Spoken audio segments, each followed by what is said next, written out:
Bonjour petits et grands lecteurs, j'espère que vous allez bien. On se retrouve aujourd'hui pour un book haul. J'ai autant quelques petites réceptions que des livres que j'ai achetés et que j'avais très envie de me procurer, même si j'ai galéré pour trouver d'autres livres que je n'ai pas trouvés. Je suis encore très frustrée. Je vous montre ça tout de suite. Alors avant de commencer cette vidéo, je crois que ce mois de février a été le mois où j'ai eu le plus de problèmes avec les envois des éditeurs. Ça m'est jamais arrivé depuis le début de la chaîne, mais j'ai reçu, on va dire, 6 livres que je n'avais pas demandé. Donc je ne vous présenterai pas et que je ne chroniquerai pas, donc que je vais donner par la suite, parce que c'est soit de la jeunesse, soit c'est des livres que j'ai déjà lus. Autant faire plaisir à mes proches que d'empiler des livres, voilà. Il y a eu quelques soucis, mais c'est la première fois que ça m'arrive de plusieurs maisons d'édition en même temps, donc à un moment j'étais en mode... Envoyez-moi les livres que je vous ai demandé, simplement. Je ne veux pas des choses que je ne lirai jamais. Je crois qu'il y a exclusivement de la fantasy, je suis vraiment dans ce mood là en ce moment, j'ai vraiment envie de lire ça. Donc le premier que je vous présente, c'est un livre que j'ai déjà lu. Il s'agit donc de La prophétie de l'arbre de Christophe Misraki, donc chez Outre-Fleuve. C'est un livre donc qui a été présenté et pitché par la maison d'édition comme étant la nouvelle voie française de la fantasy. Je l'ai lu, je vous ferai une chronique. C'est un livre que moi je classerais entre l'adolescent et l'adulte. Il y a des très bonnes choses, il y a des choses qui sont originales et d'autres choses qui sont un petit peu clichés de fantasy. On suit une histoire avec une polyphonie de personnages, mais le noyau essentiel dans un monde qui a eu un bouleversement. Il y a quelques siècles, il y a un humain, donc le roi auquel on a confié un espèce de pouvoir, et donc lui son but à chaque fois c'est de transmettre ce pouvoir, cette sorte de magie.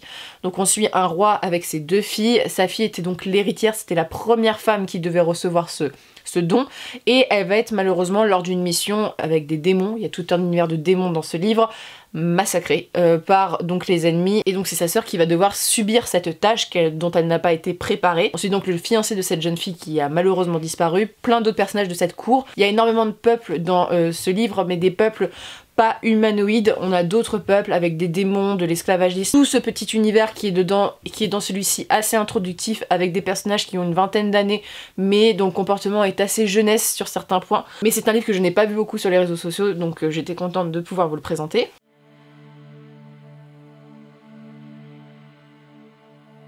Ensuite, nous passons à un envoi de chez Brajlon.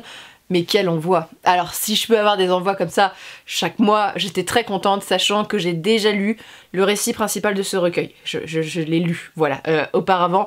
Mais cette édition, les gars, elle est oufissime. Elle est oufissime et je suis tellement contente de retrouver mon petit Gérald, on va pas se le cacher. Il s'agit donc de La route d'où l'on ne revient pas et autres récits donc de Andrzej Sapkowski. C'est un recueil de nouvelles qui se situe dans l'univers The Witcher. Vous connaissez mon amour pour The Witcher, vous connaissez mon amour pour Gérald Tejaskier, mon amour pour Yennefer, pour cet univers, voilà, j'aime cet univers. Et donc ici ce sont des contes, mais regardez-moi la beauté de ce... Non mais vraiment, le rouge est sublime, donc en fait ça s'incorpore dans la collection que je vous ai déjà présentée auparavant, donc à 15,90 €. Voilà, ils sont toujours à 15,90 €. Et donc ici, en fait c'est assez particulier parce que la route dont on ne revient pas, je l'ai déjà lu auparavant.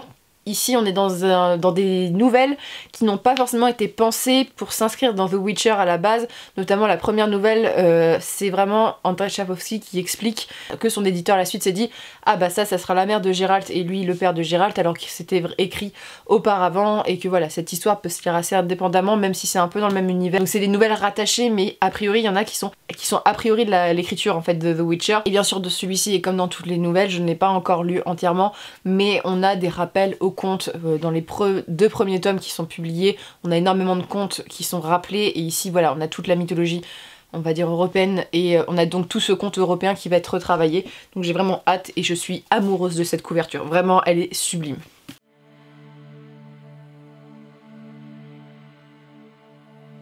Quittons Gérald pour un autre classique de la fantasy, un peu plus vieillissant celui-ci, un peu plus vieux celui-ci. J'ai reçu de la part de Pocket donc le 2e intégral de la Belgariad, donc le 2e et dernier intégral de la Belgariad. Il y aura une suite, La Malorée je crois, que je ne suis pas sûre de lire pour l'instant, de David Eggins. Alors j'ai une chose à noter avant, comme je dis ouvertement, et Pocket le sait très bien parce que je le dis assez souvent dans mes updates lecture, je suis pas forcément fan des couvertures de chez Pocket. Je trouve que Pocket c'est vraiment bien quand on n'a pas beaucoup de moyens, ce sont des éditions qui se tiennent bien, c'est compact, ça prend pas de la place, mais esthétiquement c'est des éditions de poche, donc c'est pas forcément la couverture qui a le plus d'intérêt, et là, la Belgariad, c'est une des plus belles couvertures que Pocket ait fait. Je suis extrêmement conquise, voilà, c'est bien imprimé, c'est beau, c'est très fantasy épique, ça se marie très bien, les couleurs, tout, donc je tiens à le souligner parce que ça m'a tapé à l'œil et c'est rare que ça me tape à l'œil esthétiquement, mais il est très beau. Donc voilà. Donc La Belle Guériade, c'est un classique de la fantasy dont je vous ai déjà parlé, que j'ai bien aimé, plus que j'ai lu dans une période où j'avais besoin de lire ces vieux classiques de fantasy.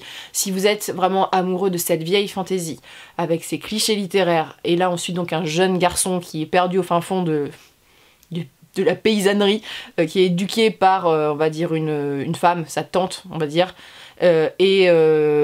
par plusieurs personnes, et un jour, quand il est jeune, on lui dit on viendra te chercher parce qu'il y a quelque chose qui va t'arriver, et effectivement, quand il a 15 ans, on va te chercher, et il y a quelque chose qui va arriver avec des personnages très importants du panthéon de cet univers, et on le suit à la manière, on va dire, presque d'un jeu de rôle, parce qu'il y a vraiment le livre vraiment segmenté en unité d'action. On va à un tel endroit, il arrive ça, on va à un tel endroit, il arrive ça. Il y a vraiment cet univers de vieille fantasy qui est assez difficile à vous décrire, mais dans la manière dont sont racontés, un peu à la forme du conte, dans la jeunesse des personnages, dans... Là, il y a vraiment un bestiaire, on est à la source de la fantasy, où c'est vraiment des choses qu'on a déjà peut-être vues a posteriori, mais ça c'est un peu fondateur, et véritablement les personnages sont assez touchants, assez drôles, parce que ils ont chacun un trait de caractère, il y a des très bons personnages, et il y a une fait qu'on est vraiment dans l'espèce de compagnie qui va défendre un intérêt, le bien contre le mal. Bref, vous voyez ce genre de fantasy, et moi j'aime bien en lire de temps en temps, et ça c'est fondateur. Je tiens à dire aussi, et c'est pas marqué dans ce livre-ci, ce n'est pas que David Eddings qui a rédigé La Belle Guériade, il a rédigé aussi avec sa femme. Il y a un travail actuellement de reconnaissance du travail de sa femme dans certains de ses textes.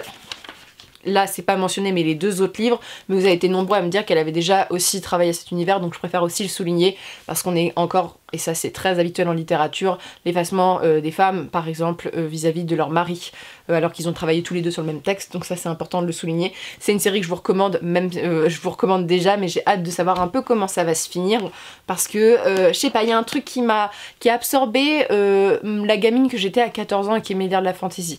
Il y a vraiment, quand je lis, j'ai l'impression de revenir un peu à cet état d'émerveillement presque naïf de découverte, et j'aime vraiment, j'ai vraiment beaucoup aimé ce premier tome, donc je vais me lancer bientôt dedans.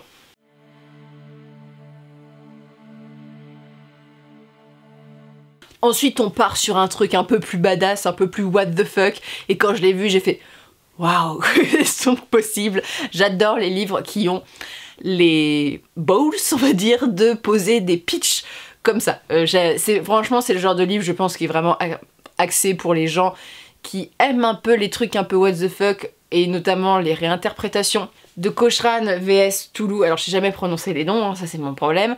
Alors ça c'est un livre que j'ai déjà terminé, qui est vraiment un livre d'action qui se situe presque en une unité d'action, même s'il y a un peu des espacements dans le temps, mais le principe est simple. Une réinterprétation du mythe de Toulouse, donc de Lovecraft, donc c'est une réécriture, on va dire, de ce texte, et on part du principe que l'on se situe sous l'ère napoléonienne, avec donc le commandant Cochrane, qui était un opposant à Napoléon. C'était un guerrier, c'était un Écossais qui a beaucoup lutté pendant la guerre napoléonienne. Alors moi je connais rien à Napoléon, je ne suis pas une grande fan de Napoléon dans l'histoire.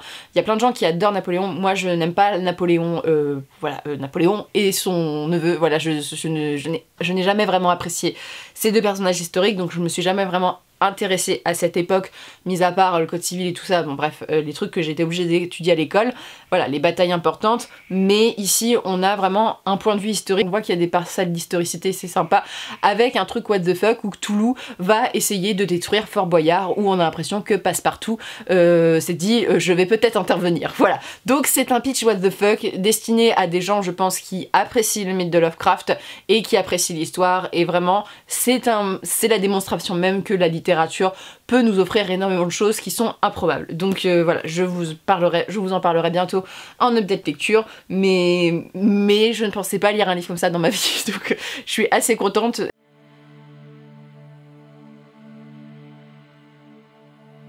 Alors j'ai acheté des livres qui me faisaient envie, et des livres où je me suis dit ça serait bien de les lire maintenant parce qu'il y a des séries qui sortent. Bref, le premier livre que je me suis acheté, je l'ai commencé hier, j'ai lu 20 pages hier soir, voir un peu si le style me plaisait. Donc il s'agit de Grisha de Laïs Bardugo. Alors il faut savoir que Laïs Bardugo, j'ai déjà lu le premier tome de Six of Crows, qui est donc la suite de Grisha. Voilà, je commence par la suite. Et c'est un livre que je m'y suis repris à 3 fois pour le lire parce que je trouvais que les débuts étaient assez brouillons. Et donc c'est un univers fantasy young adulte où dans Six of Crows, là je peux pas vous parler de Grisha, mais dans Six of Crows il y avait vraiment la prise de parti que c'était assez sombre. Alors Grisha, je ne sais pas vraiment de quoi ça parle, je sais que c'est, on va dire, la préquelle à Six of Crows et que ça explique en fait les Grisha qui sont des humains qui ont des pouvoirs, pour tout vous dire.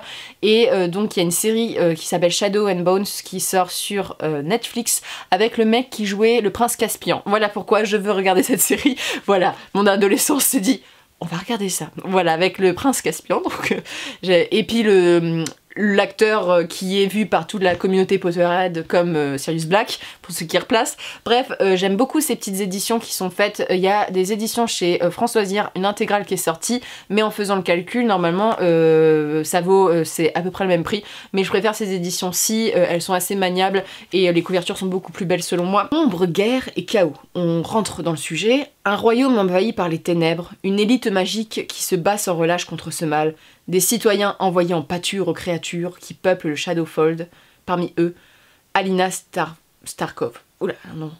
Espoir destiné au renouveau. On n'est pas que sur un truc triste. L'avenir de tous repose sur les épaules d'une orpheline qui ignore tout de son pouvoir, l'invocatrice de la lumière. Donc, ça fait partie du Grishaverse, donc c'est tout un univers, hein. Laïs Bardugo, elle a vraiment construit un univers autour. La bande-annonce de Netflix m'a hypé pour le livre parce que c'est très beau. J'avais très peur que ça fasse cheap, mais là franchement vu les images ça me plaît beaucoup. J'avais en plus envie de lire cette série pour lire Six of Crows qui est quand même un petit classique de la young adulte maintenant, qui a des bonnes choses dedans, même si j'avais trouvé ça jeunesse.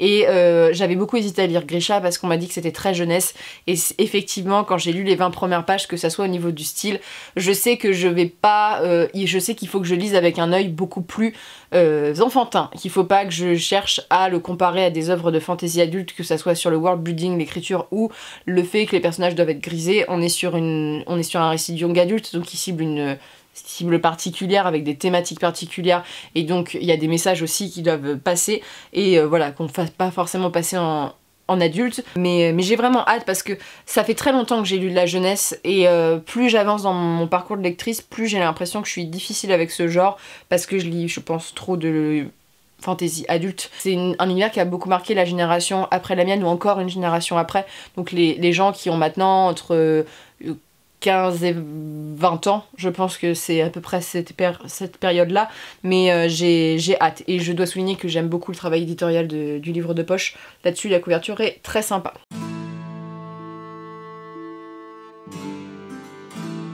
J'ai oublié de vous présenter un livre qu'on m'avait envoyé. En plus, je sais ma lecture en cours, c'est pour ça qu'il était sur le côté, et je suis très contente de recevoir ce livre et je vais vous expliquer pourquoi. Donc il s'agit de La descente ou la chute, donc de Basile Sandre chez Les Moutons Électriques. Il est très beau.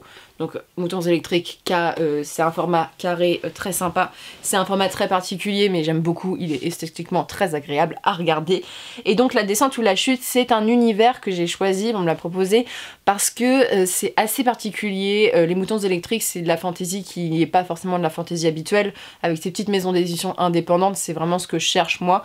C'est une fantaisie post-apocalyptique. C'est deux genres que j'aime et j'avais envie de voir ce que ça donne.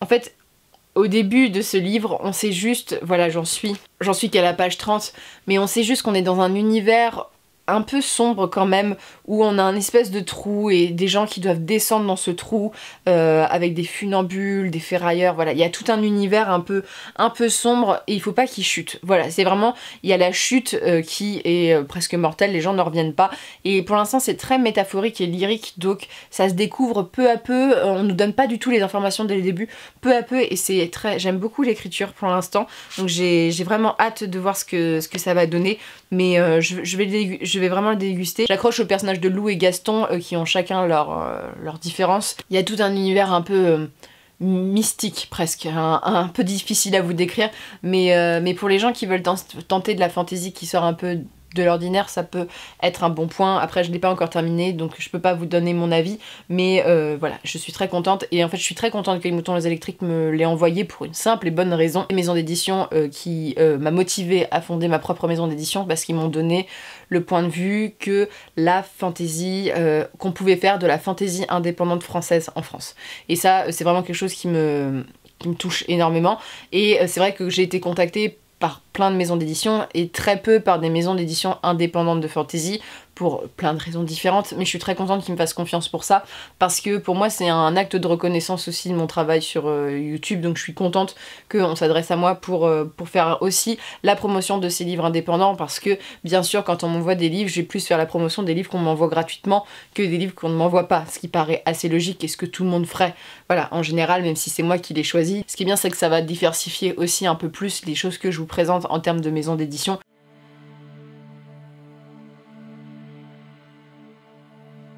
Donc on revient aux achats voilà, effectivement mes achats. J'ai donc acheté ensuite le tome 2 d'une série que j'ai commencé. Il s'agit Le Sang des Sept Rois de Régis Godwin. J'avais bien aimé le tome 1, même si je trouvais qu'il y avait certaines faiblesses, notamment sur la rapidité des actions. Mais voilà, c'est une série qui me fait envie, j'ai envie d'en savoir plus, notamment d'en savoir plus sur les autres personnages de cette histoire. C'est une série de fantasy française et j'ai hâte de voir un peu ce que ça donne, parce qu'on a tout un truc sur le background, sur un peu les chasses de la magie, mais on en sait quand même très peu dans le tome 1, donc voilà, j'ai hâte de savoir un peu comment ça va évoluer.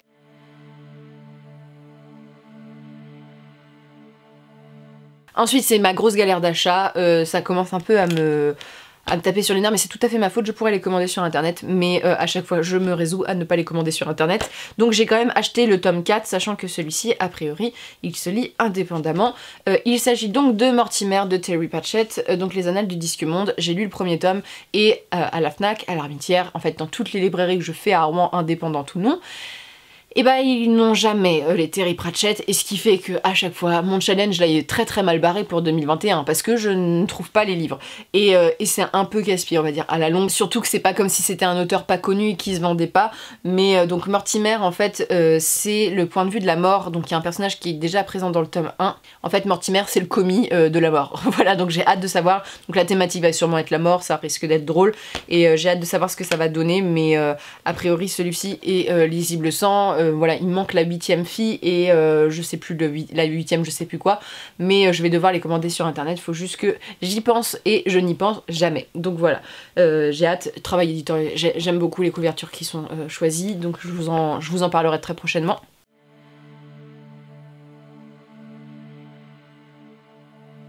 Ensuite, je voudrais qu'on m'applaudisse parce que j'ai enfin acheté un livre que je dis que j'achèterais depuis moultes années, et que là il était là et j'étais même presque étonnée en me disant est-ce que c'est un rêve, est-ce qu'il est vraiment devant mes yeux, parce que ça fait très longtemps que je le cherche et qu'ils ne l'ont jamais. Il s'agit donc de Cuchiel de Jacqueline Carey, la marque, donc chez Brajlon. Alors Cuchiel je vais lire assez prochainement, parce que ce livre, on m'en parle énormément, c'est un classique dans le sous-genre qu'il représente, donc c'est plutôt de la romantique fantasy. Cuchiel a un parti pris où il y a vraiment de la romance et surtout de la sensualité en fantasy. Donc c'est pas quelque chose que moi je lis habituellement, c'est voilà une grosse bricasse, j'en entends énormément de bien, et surtout Cuchiel, je l'ai choisi parce que le roman sur lequel je travaille pour la maison d'édition d'un autre auteur, donc qui sortira j'espère en mai-juin 2021, l'autrice s'est inspirée notamment de Cuchiel, donc ça me permet aussi de moi de voir un peu les inspirations qu'elle a eues, mais c'est une sacrée bricasse, ce tome 1 fait 1000 pages en poche, donc ça va m'occuper. Mais le seul truc qui me fait peur, c'est qu'il y a trop de scènes holly, et moi quand il y en a une ou deux ça va, mais quand il y en a trop en fait j'ai tendance à sauter les scènes, donc il fera peut-être pas 1000 pages en fin de compte, mais moi ça m'agace en fait à la fin, c'est tout simplement pour ça. Et enfin je me suis procuré la suite d'une série que j'ai depuis longtemps. Par contre j'attendrai les poches parce que je vais pas mettre une somme astronomique dans un semi-format. Il s'agit donc de la partie 1 et 2 de Justicière de Brandon Sanderson chez le livre de poche. Est-ce que je suis encore est-ce que je dois encore vous parler de cette série? Je vous en ai parlé déjà beaucoup sur la chaîne, donc on verra ce que... Je sais pas si je vais lire tout de suite, mais j'ai hâte de savoir un peu comment ça va évoluer parce que ça m'a beaucoup plu ce tome 2. Je pense que c'est le tome 2 qui regroupe la partie 1 et 2 des archives de Rochard et selon moi le meilleur Brandon Sanderson que j'ai lu, et donc j'ai hâte de voir comment ça évolue. Il y a des nouveaux personnages. Pour moi les seuls Brandon Sanderson qui ont une couverture assez potable, notamment où je trouve que les couvertures sont plutôt bien imprimées en HD. Voilà, il y a vraiment un truc qui... Elles sont mieux quoi, parce que moi je suis pas extrêmement fan du travail de couverture sur cet auteur-ci, et je sais qu'on est énormément nombreux à le penser et à le dire, donc voilà, j'ai hâte de voir ce que ça donne. Ils sont pas super gros, ils font 800 pages, donc on verra. Et donc c'était les deux petits derniers achats que je voulais faire. Et j'en ai fini avec cette vidéo. On se retrouve cet après-midi à 18 h pour le live. Voilà, pour ceux qui ont suivi jusqu'au bout. Et n'hésitez pas à me dire ce que vous avez acheté, ce que vous êtes en train de lire actuellement comme d'habitude. Et je vous souhaite une très bonne journée et de très bonnes lectures.